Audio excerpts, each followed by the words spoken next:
Hello दोस्तों, एक बार फिर से स्वागत है आप सभी लोगों का आज की इस नई वीडियो के अंदर। ये वीडियो खासकर रहने वाली है माल्टा स्टडी वीज़ा के ऊपर, या जो माल्टा स्टूडेंट्स जो लोग जाते हैं उनके ऊपर।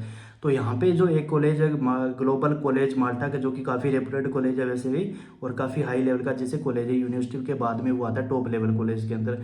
तो इस कॉलेज के बारे में थोड़ा सा जो मेरा रोस्ट एक्सपीरियंस है वो आप लोगों के साथ मैं शेयर करने जा रहा हूँ कि आपको इस कॉलेज के अंदर एडमिशन क्यों नहीं लेना है। भाई पहले मेरा एक्सपीरियंस इस साथ में सही था, जब वहाँ पे मैंने एक दो स्टूडेंट के वीज़ा अप्लाई करे, उनके रिजेक्ट हुए, तो उसके बाद मेरे को क्या इशूज हुए वो आप लोगों को मैं बताता हूँ यहाँ पे। और यहाँ पे आपका जो पैसा है वो बहुत ज़्यादा वेस्ट होने वाला है इस चीज़ के अंदर, मैं आप लोगों को पहले ही बता देता हूँ।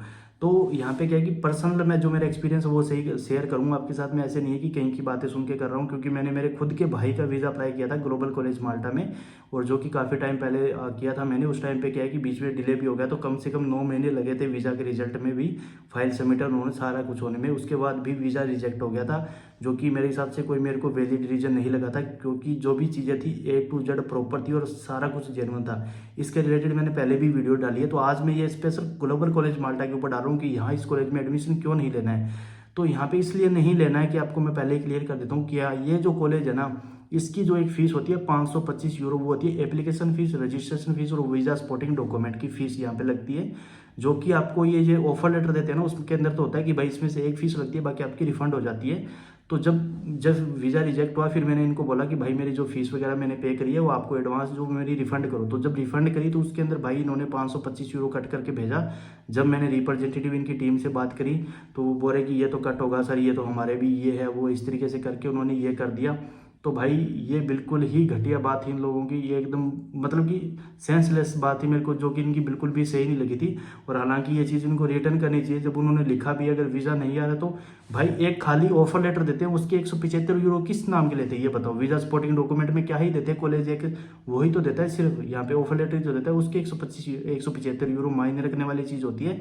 तो ये जो 525 यूरो लेते हैं ना भाई, बिल्कुल ही वर्थ इट नहीं है, किसी हिसाब से भी वर्थ इट नहीं है। तो जब मैंने इस कॉलेज में किया था लगभग मेरे 1,20,000 रुपये लगे थे, जो कि बिल्कुल ही मेरे वेस्ट गए थे, क्योंकि 525 यूरो ये लगे थे मेरे, और जो फीस वगैरह पेड करी थी इसको करके लगभग 65,000 मेरे को जो कट करके ये मिला था। और पहले मैंने 150 यूरो पे किए थे CVU के अपॉइंटमेंट के लिए। तो सडनली रात को ही मेल आई थी, सुबह अपॉइंटमेंट थी, बंदा आपको ही पता है किस तरीके से मैनेज कर सकता है, कैसे जा सकता है। तो फिर दोबारा से 150 यूरो पे करके दोबारा अपॉइंटमेंट ली, तो 30,000 रुपये वो हो गए, 95,000 हो गया। लगभग 18,000 20,000 रुपये VFS में आपके लग जाते हैं। तो और कुछ 5,000 6,000 रुपये का इंश्योरेंस भी होता है, और भी डॉक्यूमेंट अपोस्टाइल ये वो लटरम पटरम जो भी जितना भी होता है, लगभग 1,30,35,000 रुपये मेरे लग गए थे। जो कि वीज़ा नहीं है तो सारे के सारे डूब गए, कचरा हो गया। तो इसके ऊपर ये होता कि भाई अगर वीज़ा आता तो मेरे को चलो ठीक है, कोई नाजायज़ भी लगे, सेटिस्फाई था मैं, कोई दिक्कत वाली बात नहीं। वीज़ा नहीं है तो आपको ही पता है कि भाई जो नाजायज़ पैसा होता है वो दुखता है, हर किसी को चुभता है। तो ये चीज़ है। तो यहाँ पे मैं आप लोगों को सीख क्या देना चाहता हूँ, यही देना चाहता हूँ कि भाई पहली बात तो ग्लोबल कॉलेज माल्टा में कोई भी अप्लाई ना मत करो, सबसे घटिया कॉलेज है, ठीक है। कोई इनका सिस्टम ढंग का नहीं है, और बोलते कुछ हो रहा है, करते कुछ हो रहा, होता कुछ हो रहा है इनका। तो कॉलेज और भी बहुत सारे हैं, जहाँ भी आप जिस एजेंसी से बात करो, रिलेटिव से बात करो, तो ये करो, कॉलेज यूनिवर्सिटी आप ऐसी चूज करो जहाँ पे आपको स्टार्टिंग में कोई पैसा ना देना पड़े। कॉलेज यूनिवर्सिटी को जो आपने CVU के पे करने 150 यूरो वो तो करना ही है, VFS में जो देने वो तो देना ही है, डॉक्यूमेंट आपने अपोस्टाइल करवाने वो करना, वो आपके 30 40 50 हज़ार रुपये वो तो आपके लगने ही लगने हैं, ठीक है। वो आप किसी से पैकेज कर लोगे तो वो खुद करेगा, भाई आपको वीज़ा आने के बाद पैसे देने हैं। अगर आपको वैसे करना है, कोई बोल रहा है कि भाई मैं वीज़ा आने के बाद इतनी फीस लूँगा, तो जो भी पैसा है वो आपने पे करना है। तो वहाँ पे भी सही है, वहाँ पे आपके ये बच जाते हैं, क्योंकि कॉलेज के टाई अप होते हैं डायरेक्ट। तो वहाँ पे आप ये चीज़ों से बच सकते हो, जैसे रजिस्ट्रेशन फीस होगी, ऑफर लेटर की होगी, या फिर वीज़ा की ये जो डॉक्यूमेंट के नाम पे लेते हैं, वो चीज़ों से आप बच सकते हो। तो यहाँ पे हो सकता है जैसे भाई मेरा ग्लोबल कॉलेज माल्टा में ये हुआ कि 1,30,000 रुपये लगे, अगर मेरे को वो 525 यूरो ना देने पड़ते, है ना, और जो फिर ऐसे करके मेरे लगभग 60,000 रुपये वो बच सकते थे, ठीक है, अगर वीज़ा नहीं आता तो। अभी वो 525 यूरो उन्होंने सीधा सीधा डुबा दिया, मेरा रख लिया एक हिसाब से। आप ये मान सकते हो कि उनका एक हिसाब से धंधा बन चुका है, ये कॉलेजों का यूनिवर्सिटी का भी बन चुका है, और जो वहाँ की गवर्नमेंट है उनका भी बन चुका है, क्योंकि उनको भी पैसा जा रहा है भाई, VFS के थ्रू जा रहा है, आपके डॉक्यूमेंट के थ्रू जा रहा है, कॉलेज के थ्रू जा रहा है, जब आप फीस वगैरह पे करते हो, और आपके CVU अपॉइंटमेंट के भी लेती है ये वो, तो उनका चलता ही रहता है। ये हिसाब है, कॉलेज भी लूटना स्टार्ट कर दिया इसके साथ में। क्योंकि मैंने उसमें लगभग ये ग्लोबल कॉलेज माल्टा की ये भी सिस्टम है कि जो आपकी फर्स्ट ईयर की फीस रहती है उसका हाफ पेमेंट आपको करना पड़ता है। 6,000 यूरो आपकी फीस है पहले सेमेस्टर की, तो आपको 3,000 यूरो वहाँ पे ट्रांसफ़र करना पड़ेगा। 3,000 आप ट्रांसफ़र करोगे तो इंडिया से जब पहली बार आप भेजोगे तब भी आपके 2-3,000 5,000 रुपये चार्ज उसमें लग जाते हैं, क्योंकि करेंसी का रेट उल्टा पुल्टा मिलता है उसके हिसाब से। फिर वहाँ से जब वो वीज़ा कैंसिल होता है तो आप जो फीस है वो रिफंड मंगवाते हो, तो वहाँ पे भी आपका करेंसी का रेट उल्टा पुल्टा मिलता है। वहाँ से उनके चार्जेस भी कट होते हैं, उसमें जीएसटी भी होता है, ये वो करके तो 10,000 रुपये की चपत आपकी इसमें लग जाती है कम से कम, जो मेरा पर्सनली एक्सपीरियंस है जो आज तक मैं करता हूँ। तो मेरा कहने का मतलब ये है कि भाई इस कॉलेज को छोड़ दो, घटिया कॉलेज है, कोई भी अप्लाई मत करो, मैं बिल्कुल भी सजेस्ट नहीं करूँगा। जो लोग, हाँ ये है कि भाई आपको देखना है भी आप ये 60,000 रुपये अपने कचरे में डालने जा रहे हो, तो वो लोग जरूर ट्राई कर सकते हैं, मैं उनको कुछ भी नहीं बोलूँगा, ठीक है। 60 के 70 ही मान के चलो, क्योंकि फीस एडवांस पे कर रहे हो तो भाई वो भी रिफंड आएगी, तो उसमें भी चार्जेस लगेंगे, आपको पता है, सबको पता है ये चीज़ें। तो आप कॉलेज यूनिवर्सिटी ऐसी चूज करो जहाँ पे आपको कॉलेज यूनिवर्सिटी को कोई स्टार्टिंग में पैसा ना देना पड़े, ऑफर लेटर के नाम पे, एडमिशन के नाम पे, एप्लीकेशन के नाम पे, वो चीज़ ध्यान में रखो। तो वो चीज़ सबसे बड़ी इंपॉर्टेंट है।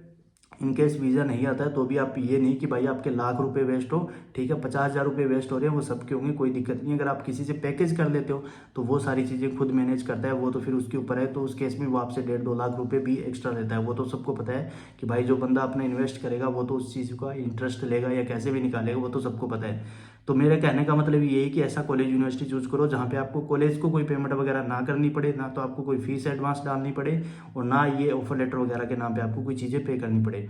तो फिर भी कोई दिक्कत डाउट आ तो आप लोग मेरे को कमेंट में पूछ सकते हैं, इंस्टाग्राम पे आके पूछ सकते हैं। और मेरे पास भी अब मैंने टाई अप कॉन्टैक्ट किए हैं कॉलेज, मेरे पास एक बढ़िया कॉलेज है ऐसा है जहाँ पे आपको कॉलेज को कोई फीस पे नहीं करनी है स्टार्टिंग में, ऑफर लेटर की, रजिस्ट्रेशन के नाम पे, एप्लीकेशन के नाम पे कुछ भी पे नहीं करना है, आपने खाली 150 यूरो CVU का करना है, और जो VFS के चार्जेस है वो वहाँ पे करने हैं। इसके अलावा जो डॉक्यूमेंट्स के हैं वो तो सबको पता है, वो भी पे करने हैं, ठीक है। तो ये इस तरीके से आप अपना प्रोसेस करवा सकते हो बढ़िया तरीके से। जो ये खर्चे होते हैं ना अननेसेसरी, जो कि ये इनका भाई हर जगह हर कंट्री में ये सिस्टम बन रखा है कि कॉलेज लूटते हैं, आपका वीज़ा ना है तो वो भी आपके डूब गए, ठीक है। इन द केस कोई दिक्कत होगी तो फिर भी वो पैसे आपके रिफंड, ये नॉन रिफंडेबल होते हैं उनकी तरफ से, एक हिसाब से कुछ रिफंड नहीं करते हैं। और कुछ कॉलेज जैसे कि आपने भाई फीस नहीं डालनी है तो आप हमको 200 यूरो का 300 यूरो का DD बनवा के दो, तो वो भी नॉन रिफंडेबल होता है। तो वो चीज़ें बिल्कुल भी मत करो। बाकी अगर आपको कुछ ज़्यादा इन्फॉर्मेशन चाहिए डिटेल के अंदर तो आप लोग मेरे को इंस्टाग्राम पे आके पूछ सकते हैं, कॉल कर सकते हैं, कमेंट में भी पूछ सकते हैं। सो गाइज मेरे को लगता है कि जो इन्फॉर्मेशन मैंने दिया आप लोगों के कुछ काम आएगी, आप लोग उससे कुछ समझ पाए हो। तो फिर भी आप लोगों को कुछ क्वेरी, कुछ डाउट्स है तो आप लोग मेरे को इंस्टाग्राम पे आके पूछ सकते हैं, जैसे भी आपको सही लगे उस तरीके से आप मेरे से कॉन्टैक्ट कर सकते हैं। सो गाइज मिलते हैं नेक्स्ट वीडियो में, till then take care, goodbye, Jai Hind.